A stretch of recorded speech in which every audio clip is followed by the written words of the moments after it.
আমার পেছনে যেটা দেখতে পাচ্ছেন এটা হচ্ছে ভুট্টা ক্ষেত। এপাশের ভুট্টাগুলো কেটেছে, এগুলো এখন ভুট্টা ধরেছে, এগুলোও কাটবে। তো এগুলো দেখানোর জন্য অ্যাকচুয়ালি আপনাদের আমি ভিডিওটা বানাচ্ছি না, ভিডিওটা আপনাদের কয়েকটা প্রশ্নের উত্তর দেওয়ার জন্য আমি বানাচ্ছি। এর মধ্যে সবচাইতে বেশি যে প্রশ্নটা করা হচ্ছে এবং কমন প্রশ্ন, সেটা হচ্ছে মোবাইল নম্বর বেশিরভাগ সময় বন্ধ থাকে কেন। মোবাইল নম্বরটা আমি বেশিরভাগ সময় নর্মাল কলটাকে বন্ধ করে রাখি, কারণ হচ্ছে আমাকে বাঁচতে হবে। সারাদিন আমি অসংখ্য ভিডিওতে বলেছি, সারাদিনে অসংখ্য কলস কারো পক্ষেই রিসিভ করে সবার সমস্যার সমাধান দেওয়া পসিবল নয়, কারণ আমাকে বাঁচতে হবে। এ কারণে আমি আমার অফিসিয়াল টাইমটুকু বাদ দিয়ে বাকি সময় আমি নর্মাল কল আমার মোবাইলটা বন্ধ রাখি। এবং হোয়াটসঅ্যাপটা আমার অনই থাকে। হোয়াটসঅ্যাপে আপনারা মেসেজ করতে পারেন এবং হোয়াটসঅ্যাপে যথাসাধ্য আমি চেষ্টা করি রিপ্লাই করার, কিন্তু আপনার কাছে আমার পৌঁছতে, আপনার মেসেজে রিপ্লাই দিতে আমার দেরি হয়, দেরি হতে পারে। কারণ অন্তত 500 জন মানুষ সবসময় হোয়াটসঅ্যাপে রিকোয়ারমেন্ট দিয়ে রাখে, তাদের সমস্যাটা বলে রাখে, তাদের সঙ্গে আমাকে যোগাযোগ করতে হয়। কিন্তু সেই যোগাযোগের সংখ্যাটা 20 থেকে 25-এর বেশি আমি করতে পারি না সারাদিনে। এক একজনের সমস্যা রিড করতে, বুঝতে, ওনাদের সঙ্গে কথা বলতে এবং ওনাদের ফাইলটা তৈরি করে অফিসে পাঠাতে, অফিস থেকে ভেরিফাই হয়ে ফাইলটা আমার কাছে এসে তারপরে আপনার সঙ্গে আমার যোগাযোগ করতে আধা ঘন্টা 40 মিনিট সময় লেগে যায় একজনের পিছনে। এবং অসংখ্যবার এক একজনের যাদের ফাইলগুলো আমি জমা নেই গ্যাজেট করার জন্য, তাদের সঙ্গে অসংখ্যবার আমাকে যোগাযোগ করতে হয়। এ কারণে একজনের ফাইল কমপ্লিট হওয়ার পর অন্তত 7 দিন তার সঙ্গে আমাকে কন্টিনিউয়াস যোগাযোগ রাখতে হয়, তারপরে ওনার কাজ কমে আসে, তারপরে নতুন ফাইলগুলোর দিকে আমি হাত দিই। এভাবে একদিনে 15 থেকে 20 জনের বেশি মানুষের সঙ্গে আমি যোগাযোগ করতে পারি না। আপনি যদি রিকোয়ারমেন্ট দিয়ে রাখেন তাহলে আপনার সঙ্গে আমি যোগাযোগ অবশ্যই করার চেষ্টা করি। সময়টা একটু হয়তোবা কম লাগে কারো ক্ষেত্রে একটু বেশি লাগে। এটা ছিল মোবাইল নম্বর কেন আমি অফ রাখি সেই প্রশ্নের উত্তর। আশা করি আপনারা বুঝতে চেষ্টা করবেন যে আমাকেও তো বাঁচতে হবে কাজ করতে গেলে। 24 ঘন্টা তো আর কাজ করা যায় না। মোবাইল নম্বর যদি অন রাখি রাত 2টো রাত 3টের সময় অবধিও মানুষ আমাকে কল করে, কারণ মানুষ একটা প্যানিক সিচুয়েশনের মধ্যে রয়েছে, ওনারা দ্রুত সমাধান চাইছে। এটা আপনাদেরকে বুঝতে হবে যে মোবাইল নম্বরটা আমি অফ কেন রাখি, আমি বললাম ডিটেলসে। এবং দ্বিতীয় কথা হচ্ছে, গ্যাজেট চাইলেই দ্রুত করা যায় না। গ্যাজেটের যে সময়সীমা 45 দিন, সেই 45 দিন কিন্তু লাগে। অনেকের ক্ষেত্রে 45 দিন পেরিয়ে যায়, 50 দিন 55 দিন লেগে যায়। কিন্তু বেসিক্যালি অতদিন লাগার কথা নয়, 35 থেকে 45 দিনের মধ্যেই পাবলিশ হয়। এবং কেউ যদি আমাকে রিকোয়েস্ট করেন যে স্যার আমারটা তাড়াতাড়ি করে দিন, তাহলে আপনারা দয়া করে আমাকে কাগজপত্র দেবেন না। কারণ তাড়াতাড়ি করার না এখানে কোনো প্রভিশন আছে, না আমি করতে পারবো। আমার 45 দিন সময়, আমার 45 দিনই আপনার কাছ থেকে নেওয়া থাকবে। 45 দিনের মধ্যে, মানে উইদিন 45 ডেজ আপনাকে আমি গ্যাজেট প্রোভাইড করে দেবো, যদি আপনার কেসটা আমি অ্যাকসেপ্ট করি। এটুকু আপনাকে গ্যারান্টি দিচ্ছি। অনেকে আছে, স্যার আমি এতদিন হয়ে গেল আমার গ্যাজেটটা এখনও পাবলিশ হচ্ছে না। আপনাকে যে সময়সীমাটা দেওয়া আছে সেই সময়সীমাটা দেখুন। লাস্ট পেমেন্টটা আপনি যখন করবেন, লাস্ট পেমেন্ট থেকে 30 ডেইসের মধ্যে যদি আপনি গ্যাজেট না পান, কারণ প্রাথমিক যে পর্যায়ে আপনার কাছ থেকে ডকুমেন্ট নেওয়া, অফিসিয়ালি সেগুলোকে চেক করানো, এই কথাটাকে একটু গুরুত্ব দিয়ে বুঝবেন। আপনার কাছ থেকে ডকুমেন্ট নেওয়ার পরে আমাকে কিন্তু অফিসিয়ালি সেগুলোকে ভেরিফাই করাতে হয়। এবং প্রয়োজন হয়, যদি হয় ওনাদের অফিসিয়ালসদের যদি ডাউট হয়, তাহলে কিন্তু আপনার ডকুমেন্টগুলোকে ওনারা আরটিআই করে। অতএব একটু সময় লেগে যায়। তারপরে আপনার ডকুমেন্টগুলো যদি ভেরিফাই হয়ে যায়, তারপর আপনার কেসটা লিখে আমাকে যেটা পাঠিয়েছি আমি, সেটা ওনারা ভেরিফাই করে আমাকে দিয়ে দেয়। আমি আপনাকে দিয়ে রিচেক করাই। যারা ভাবছেন যে আমি ডকুমেন্টস দিয়ে দিলাম মানেই হচ্ছে আমার গ্যাজেটটা এবার তো উনি নিজের মতো করে করে দেবে, এতে করে আমার সমস্যার সমাধান হবে কি না, আপনাদেরকে আমি জানিয়ে রাখি যে বিষয়টা লেখা হবে, সেই বিষয়টা আপনাকে দিয়ে 3 থেকে 4 বার আপনাকে দেখানো হবে ফাইনাল করার আগে। এবং ওখানে যদি কোনো রেকটিফিকেশন থাকে, সেই রেকটিফিকেশনটা আপনাকে দিয়ে করানো হবে। যে স্ক্রিনে আমি দেখানোর চেষ্টা করছি, এরকম একটা টিকিটে আপনার যে সমস্যাটা, আপনার সঙ্গে যে গ্যাজেটটা নিয়ে আমার আলোচনা হয়েছে যে আপনার বিষয়টা আমি এরকম করে দেব। দু প্রকারই তো গ্যাজেট হয়, একটা হচ্ছে সিম্পল নেম চেঞ্জ, তার ম্যাটার এটা। এখানে আপনার ম্যাটারটা আপনাকে আমি দেখাবো, এটা ফাইনাল নয়। এটা আপনি দেখবেন, দেখার পর আপনার যদি কারেকশন কোনো মনে হয় যে এখানে কারেকশন করতে হবে, তাহলে সেটা আপনি জানাবেন এবং সেটা আপনি যতবার বলবেন এখানে কারেকশন পসিবল। ঠিক আছে? আর এই বিষয়টা আমি শুরুতেই আপনার সঙ্গে ডিসকাস করে নিই যে আপনার ম্যাটারের যে বিষয়বস্তু সেটা হচ্ছে এরকম হবে। এবার এখানে আরেকটা জিনিস আপনাকে বুঝতে হবে, সেটা হচ্ছে ভাষাটা। অনেকে আবার নিজের মতো টাইপ করে ভাষাটা আমাকে দিয়ে দেয় যে স্যার আমাকে এই ক্ষেত্রে এইটা যোগ করে দিন। কিচ্ছু যোগ করা যায় না ওখানে। আপনার যে ওল্ড নেম বা রং নেম এবং যে নিউ নেম বা হচ্ছে কারেক্টেড নেম, এই দুটো বসানোর জায়গা থাকে। পিতার নাম বসানোর জায়গা থাকে, মহিলাদের ক্ষেত্রে স্বামীর নাম বসানোর জায়গা থাকে। এই স্বামীর নাম যদি বসাতে হয় তাহলে এক্সট্রা আবার 500 টাকা চার্জ করে, এটাও আপনাদের জানিয়ে রাখি। এবং যারা কারেকশনাল ডকুমেন্টস করতে চাইছেন ওনাদের ক্ষেত্রে তিনটে ডকুমেন্টসের যদি 6টা নাম হয়ে যায় সেক্ষেত্রেও কিন্তু চার্জেস একটু বেশি হয়। তিনটে ডকুমেন্টসের যদি কম হয় এবং যদি নামগুলো 6টা ক্রস না করে, কারেক্টেড নাম মানে যেগুলো আপনি কারেকশন করতে চাইছেন, সেক্ষেত্রেও কিন্তু চার্জেস যেটা আমি বলি সেটাই থাকে 8,500। কিন্তু যদি ক্রস করে তাহলে 500 করে বেড়ে যায়। 500 বলতে একটা নামের এগেনস্টে 500 টাকা চার্জ, আরেকটা নাম যদি এক্সট্রা বসে তাহলে 500 টাকা চার্জ। কিন্তু তিনটের বেশি ডকুমেন্ট কারেকশনাল ডকুমেন্টেও মেনশন করা যায় না। আর সিম্পল নেম চেঞ্জের ক্ষেত্রে যে ব্যাপারটা আপনারা বুঝতে চাইছেন না, আপনারা অনেকে আছে সার নেমে ভুল বা বানান ভুল, তখন আপনারা বলছেন যে তাহলে এটা স্যার নেম চেঞ্জ কেন বলছেন? ওটা গ্যাজেটটার নাম নেম চেঞ্জ, তার মানে আপনি সম্পূর্ণ নাম চেঞ্জ করছেন এরকম ব্যাপারটা মোটেও নয়। ঠিক আছে, ওই আপনার জন্য গ্যাজেট অফিস গ্যাজেটের নাম চেঞ্জ করবে না। গ্যাজেটের দুটোই নাম, একটা হচ্ছে simple name change gadget. Simple name change গ্যাজেটের মধ্যে আপনার যদি একটা অক্ষরও পরিবর্তন হয় তাও সেই গ্যাজেটটার নাম হচ্ছে সিম্পল নেম চেঞ্জ, কিন্তু আপনার গ্যাজেটের মধ্যে কোথাও সিম্পল নেম চেঞ্জ কথাটা মেনশন থাকবে না। বোঝাতে পারলাম? ওটা নেম, ওটা একটা নাম জাস্ট। তারপরে যে কারেকশনাল যে ডকুমেন্টটা, এটার নাম হচ্ছে কারেকশনাল ডকুমেন্ট, কিন্তু কোথাও আপনার এখানে ওই কারেকশনাল কথাটা লেখা থাকবে না। কারেকশনাল ডকুমেন্টটার যে বয়ানটা সেটা শুরু হয়, it is for general information that in my, example হিসেবে বলছি, in my Madhyamik admit card, Aadhaar card and PAN card, mine and my father name বা যার নাম ওখানে আছে ইজ রংলি রিটেন অ্যাজ বা রংলি মেনশন অ্যাজ, ধরুন ABC, এটা ভুল, ABCটা ভুল। তাহলে it is for general information that in my Madhyamik admit card, Aadhaar card and PAN card, mine and my father name is wrongly mentioned as ABC, it is wrong, the actual name of mine and my father are ABCD। ঠিক আছে, and BCDE, দুজনের যেহেতু নাম তাহলে দুটো নাম হবে, ABCD and একটা কারেক্ট নাম আর একটা ধরুন অন্য নাম, এই দুটোই মেনশন থাকবে যে আমার সঠিক নাম হচ্ছে, ভুল নাম আমার আধার কার্ড, প্যান কার্ড এবং মাধ্যমিকের অ্যাডমিট কার্ডে আমার নাম লেখা আছে ABCD, বাবার নাম লেখা আছে BCDE, এই দুটোই ভুল নাম আমি ঘোষণা করছি, ডিক্লেয়ার করছি। এবং the actual name of mine and my father are ABCD and BCDE, এটা অ্যাকচুয়াল নামটা ওখানে থাকছে। তারপরে এটা দিয়ে আপনি আপনার সমস্ত ডকুমেন্টসগুলোকে কারেকশন করাতে পারবেন। এবার যে সিম্পল নেম চেঞ্জ গ্যাজেটটা নিয়ে অনেকের সমস্যা থাকে। আমি দেখুন, গ্যাজেট নিয়ে আপনারা আগে একটু বিস্তারিত খোঁজ খবর করলে ভালো হয়। আমি যে গ্যাজেটটা আপনাদেরকে করে দিই ওটা নিয়ে কোনো ভয় নেই। যে প্রশ্নগুলো জেনারেলি আপনাদের উঠে আসে সেগুলোর আমি উত্তর দেওয়ার চেষ্টা করি। অনেকে মনে করে যে আমরা তো 5 ভাই বোন, এবার শুধুমাত্র আমার বাবার নামটা আমার ডকুমেন্টসে ভুল আছে, আমার বাবা জীবিত আছে। এবার আপনাদেরকে আমি বলি, সিম্পল নেম চেঞ্জ গ্যাজেটটা যিনার নামে ভুল আছে উনি একমাত্র জীবিত থাকা অবস্থায় করতে পারে, উনি মৃত হলে আর সিম্পল নেম চেঞ্জ গ্যাজেট করা যায় না। যদিও এই গ্যাজেটের পাওয়ার কিন্তু ওয়ার্কিং পাওয়ার হচ্ছে সবচাইতে বেশি, এটা হচ্ছে আমি বলতে পারি অমনি পাওয়ার, সর্বত্র এটা গ্রহণযোগ্য এবং এর শক্তিটা সবচাইতে বেশি, কারেকশনাল ডকুমেন্টের চাইতে অনেক বেশি। তো এই গ্যাজেটটা আমি যখন আপনাকে করে দেব তখন এই গ্যাজেটটার বয়ানটা অনেকের ক্ষেত্রে একটু সন্দেহজনক মনে হয়। এ কারণে ওনারা বলে যে আমার বাবা তো আমাকে করে দিচ্ছে, এবার ডকুমেন্টসে তো শুধু আমার ভুল, আমার বাবার ডকুমেন্টসেও ভুল নেই ওনার নাম, আমার অন্যান্য ভাই বোনেদের ডকুমেন্টসেও ওনার নামটা ভুল নেই। তাহলে আমার বাবা যদি আমাকে এই আহ, ইয়ে গ্যাজেটটা করে দেয় এবং উনি যদি বলে যে পূর্বে আমি এই নামে পরিচিত ছিলাম এবং বর্তমান, মানে ধরুন ওখানে লেখা থাকে I hitherto known as, মানে আমি পূর্বে পরিচিত ছিলাম ABC নামে, হ্যাঁ, হুইচ ইজ রং, আমি ডিক্লেয়ার করলাম I hitherto known as ABC, my father name, তারপরে বাবার নামটা লেখা থাকে, মাই অ্যাড্রেস, তারপরে এখানে অ্যাড্রেসটা লেখা থাকে, তারপরে নিচে লেখা থাকে যে I have changed my name to ABCD, আমি আমার নামটা ABC থেকে ABCDতে চেঞ্জ করলাম। এই যে চেঞ্জ করলাম এটাতে অনেকে মনে করে যে না আমার বাবা মনে হয় একটা নতুন নাম ধারণ করলো, ABC থেকে ABCD হলো না। এটা হচ্ছে ব্যাপারটা এরকম, উনার নিজের ডকুমেন্টে কিংবা উনার যে সন্তান সন্ততি কিংবা নাতি নাতনি রয়েছে উনাদের কারো ডকুমেন্টে উনার নামটা যদি ভুলবশত লেখা থাকে, যে একটা অক্ষর হোক, সারনেমটা হোক বা নামটাই যদি ভুল লেখা থাকে, তাহলে সেই ডকুমেন্টটা আমরা প্রোভাইড করতে পারি। প্রোভাইড করে ওখান থেকে নামটাকে পিক করানো হয় যদি উনার ডকুমেন্টে ভুল না থাকে। যদিও বা এই পিক করার একটা নির্দিষ্ট প্রসেস আছে, এই পিকটা ডিরেক্ট করে না, সেটা আমি বলছি ব্যাখ্যা করে।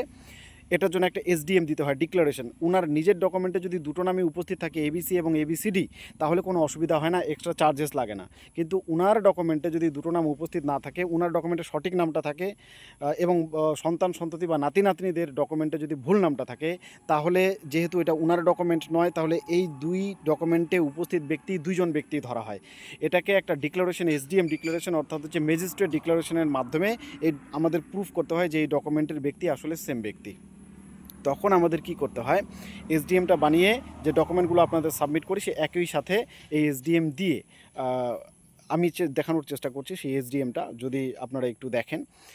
তারপরে আমরা ডকুমেন্টগুলোর সাথে একসাথে গ্যাজেট অফিসে সাবমিট করি এবং আপনাদের কাজটা হয়ে যায়। এবার আসি যে বাকি 6 জন ভাই বোনের ডকুমেন্টে হয়তো আমার বাবার নামটা ভুল নেই, শুধু আমার ডকুমেন্টে আছে।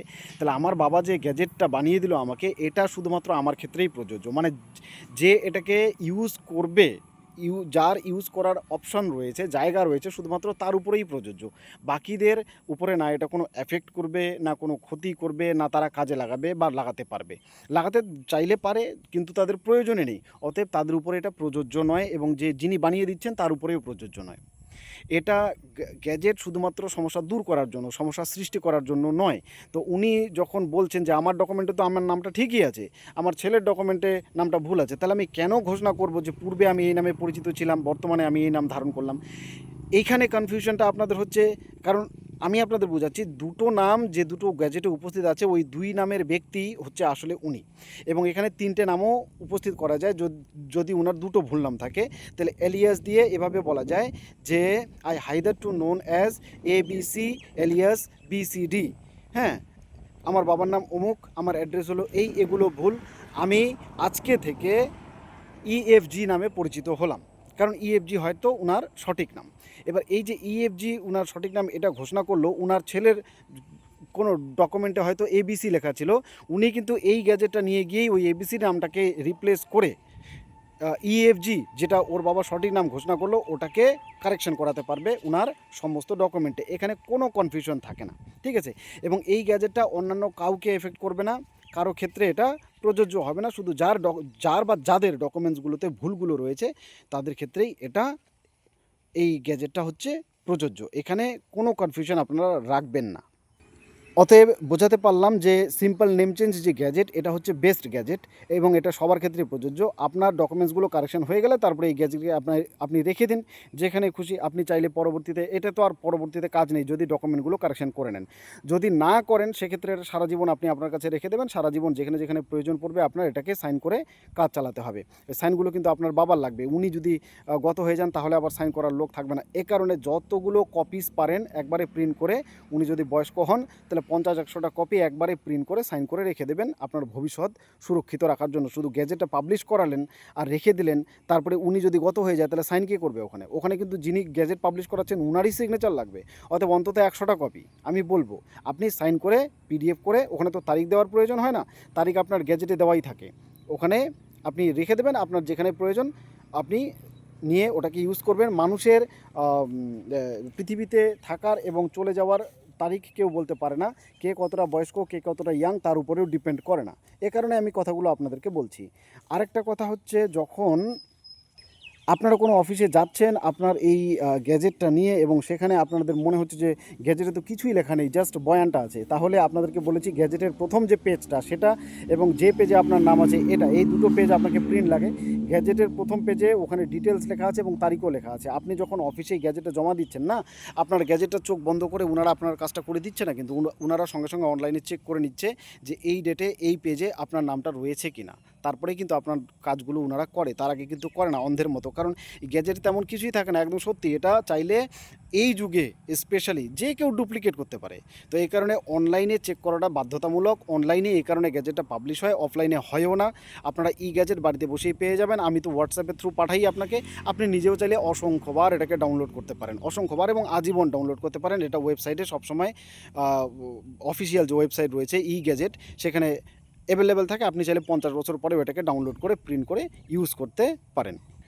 কারেকশনাল ডকুমেন্টে ম্যাক্সিমাম 3টে কারেকশনাল যে গ্যাজেট সেখানে ম্যাক্সিমাম 3টে ডকুমেন্টের কথা উল্লেখ করা যায়।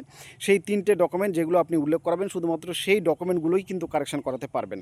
এবং ওই 3টে ডকুমেন্টের বেশি ডকুমেন্টে যদি আপনার নামের বানান বা নামের ভুল থাকে এবং সেগুলো যদি আপনাকে কারেকশন করতে হয়, তাহলে আপনাকে হতে পারে একাধিক গ্যাজেট পাবলিশ করাতে হতে পারে।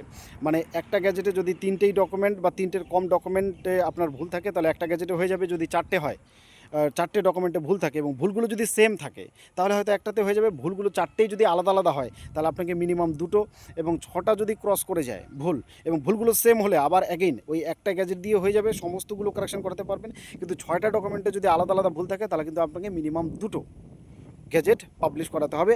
আপনি চাইলে 10টা অবধি গ্যাজেট পাবলিশ করে আপনার সমস্যাগুলোকে সংশোধন করে নিতে পারেন বা সমাধান করতে পারেন।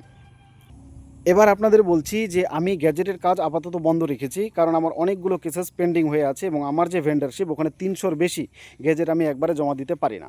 তো ওগুলো আস্তে আস্তে ক্লিয়ার হবে, তারপরে আমি আবার নতুন করে কাজ শুরু করতে পারবো। এর আগেও আমার এরকম হয়েছিল, 300-র ওভার আমার জমা হয়ে গিয়েছিল, পরে পেন্ডিং হয়েছিল, ওগুলো ক্লিয়ার হয়েছে, তারপরে আমি নতুন করে গ্যাজেট জমা দিতে পেরেছি। আবার এরকম কেস হয়েছে। তো আমার গ্যাজেট ক্লিয়ার হতে মঙ্গলবার অবধি সময় লাগবে। মঙ্গলবার অবধি এ কারণে নতুন কোনো গ্যাজেট আমি করছি না, করব না।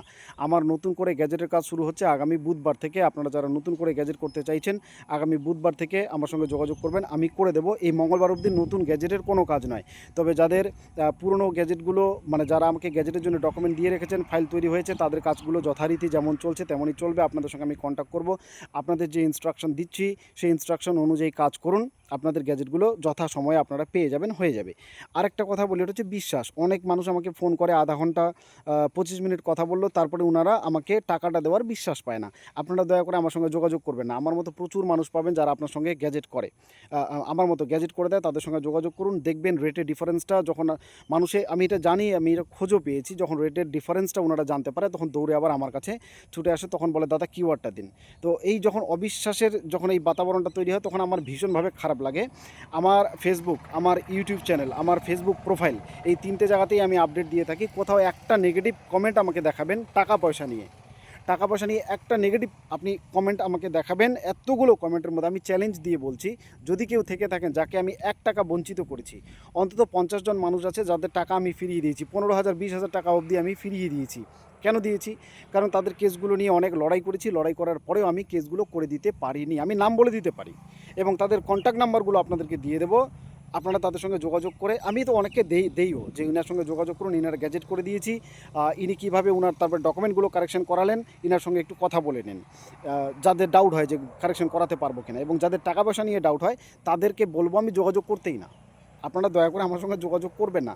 আমি শুধু এটুকু আপনাদের বলতে পারি যে আমি নিজের সঙ্গে কোনো দিন ধোঁকাবাজি করি না, মানুষের সঙ্গে দূরস্থ। আমি নিজেই নিজেকে বিশ্বাস করি এবং আমি এই কথাটাতে বিশ্বাসী যে যখন কেউ কোথাও নেই আমার আশেপাশে, তখন একজন মানুষের সৎ হলেই কি আর অসৎ হলেই কি, তিনি যদি একটা অসৎ কাজ ওই সময় করেন, কেউ দেখছে না, ওই সময় যিনি সৎ থাকতে পারবেন তিনি হচ্ছেন আসল সৎ। কারণ একজন ওই যে উপরে আছে, তিনি কিন্তু সব সময় পাশে থাকেন এবং সব সময় দেখেন। এই নীতিতেই বিশ্বাসী। কারণ 1 টাকা কোনো দিন বঞ্চিত করিনি। আপনার টাকাটা আমি 15 দিন নিয়েও ঘুরে বেড়াতে পারি আপনার গ্যাজেটটা ট্রাই করার জন্য। আমি একজন আশিস নামে একজন ব্যক্তি আছে, অসংখ্য ব্যক্তি আছে, ওনার নামটা মনে পড়ছে। ওনার ডকুমেন্ট নিয়ে অন্তত 20 দিন ট্রাই করেছি গ্যাজেট অফিসে। ওনার গ্যাজেটটা করে দেওয়া হয়নি, ওনাকে টাকা ব্যাক করেছি। আপনি যদি আমার এই ভিডিওটা পেয়ে থাকেন, দেখে থাকেন, কমেন্ট করবেন। এবং যাদেরকে আমি টাকা ব্যাক করে দিয়েছি, গ্যাজেট করাতে পারিনি, একজন ছিল পাতান শেখ, ওনার ঠাকুরদার নাম পাতান শেখ, ওনাকে অন্তত 1 মাস মনে হয় হবে, তারপরে টাকাটা আমি ব্যাক করেছি। 1 মাস ধরে ট্রাই করেছি, পারিনি। এই যে সার্ভিসগুলো দিলাম, এগুলোর জন্য একবারেও তাদেরকে আমি কিচ্ছু বলিনি যে আপনার কিছু আমি 1 টাকা কাটবো।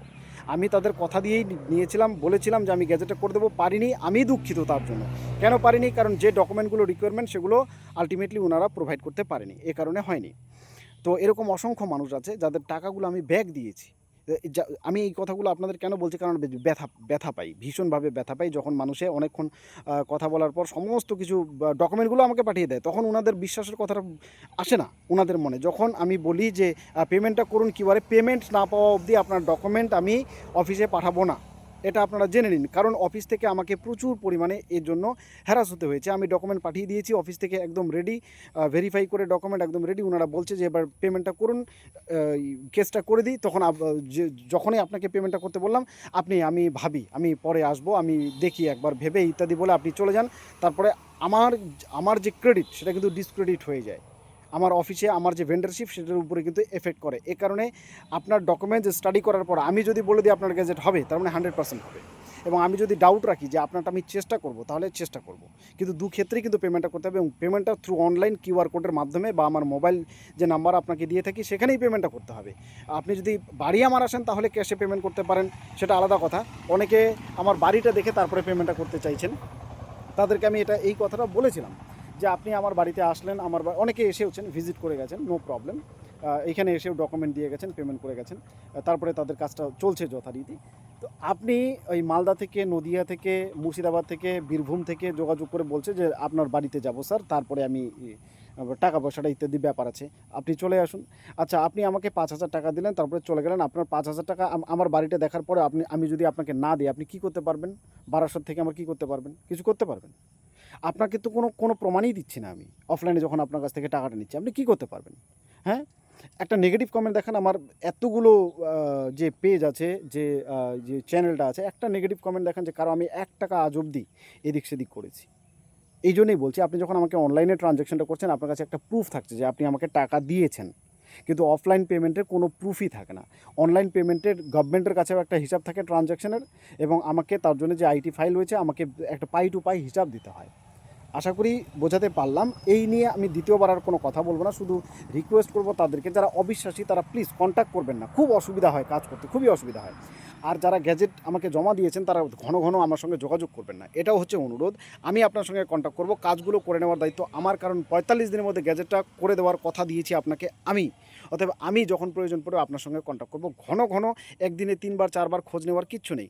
প্রথমে আপনাকে ম্যাটার দেখানো হবে, ম্যাটারটা আপনি ফাইনালাইজ করে দেওয়ার পরে, আপনি যতবার কারেকশন করার পরে যখন ফাইনাল হয়ে গেল, তখন আপনাকে পিডিএফগুলো পাঠাবো। এই পিডিএফগুলো আপনার ফিজিক্যাল সাইন লাগবে কিন্তু। অনেকে বলে যে সাইন ছাড়া কীভাবে হবে? সাইন ছাড়া হবে না, আপনাকে আমি কাগজ পাঠাবো, সেই কাগজগুলো প্রিন্ট বের করতে হবে, প্রিন্টে সিগনেচার করতে হবে, আমি অ্যাড্রেস দেবো, আপনি পোস্ট করবেন। সেই ফিজিক্যাল কপিগুলো আমার কাছে না আসা অবধি গ্যাজেট করাতে পারবো না। বুঝতে পারলাম? এই যে আপনি ফিজিক্যাল কপিটা আমাকে পাঠালেন, এরপরে আপনার সঙ্গে আমার যোগাযোগ খুব কমে এলো। এরপরে আপনি শুধু ওয়েট করবেন আপনার নিউজ পেপার অ্যাডভার্টাইজমেন্টের জন্য। নিউজ পেপার অ্যাডভার্টাইজমেন্ট যেদিন পাবলিশ হবে তার 1 দিন বা 2 দিন আগে আপনাকে মেসেজ করে জানিয়ে দেবো, এই নিউজ পেপারে এই ডেটে আপনার নিউজ পেপারটা পাবলিশ হচ্ছে, আপনি কিনে রাখবেন। এটা দায়িত্ব কিন্তু আপনার। এটা দায়িত্ব দয়া করে আমাকে দেবেন না। আমি নিউজ পেপার অ্যাডভার্টাইজমেন্টটা আপনাকে কালেক্ট করে দিতে পারবো না। আমি নম্বরগুলো প্রোভাইড করে দিতে পারবো, আপনার কার কাছ থেকে আপনি এই ডকুমেন্টগুলো বা এই নিউজ পেপার অ্যাডভার্টাইজমেন্টটা পাবেন, সেটা আমি আপনাকে প্রোভাইড করে দিতে পারবো। তারপরে আপনি কালেক্ট করে নেবেন। এই যে নিউজ পেপারটা অ্যাডভার্টাইজমেন্টটা আপনি পেলেন, সেদিনই আপনার কাছ থেকে আমি নেক্সট পেমেন্টটা চাইবো, কারণ পেমেন্ট তো 2 ভাগে হয়। 50% পেমেন্ট অ্যাডভান্স নেওয়া হয়, 50% পরে। নিউজ পেপার অ্যাডভার্টাইজমেন্টটা আপনি হাতে পাওয়ার পরে নেক্সট পেমেন্টটা করলেন। নেক্সট পেমেন্ট যেদিন করলেন সেদিন বা তার পরের দিনই গ্যাজেট অফিসে আপনার ডকুমেন্ট আমি জমা করে দিলাম। যেদিন জমা করলাম সেদিন থেকে 30 দিনের মধ্যে আপনার গ্যাজেট পাবলিশ হয়। এই 30 দিনটা 32 দিন, 35 দিনও হতে পারে, কারণ শনিবার হিসাবটা মিলতে হয়। আবার 25 দিনেও হতে পারে, কারণ শনিবার যদি মিলে যায় এবং 25 দিনের মধ্যেই যদি পাবলিশ হয়, তাহলে 25 দিন হলে 35 দিনও লেগে যেতে পারে। এই অবধি আপনি শুধু মাঝে মাঝে একটু খোঁজ নেবেন, একটু মেসেজ করে দিলেন, সেটা আলাদা কথা, আমি রিপ্লাইও দিই।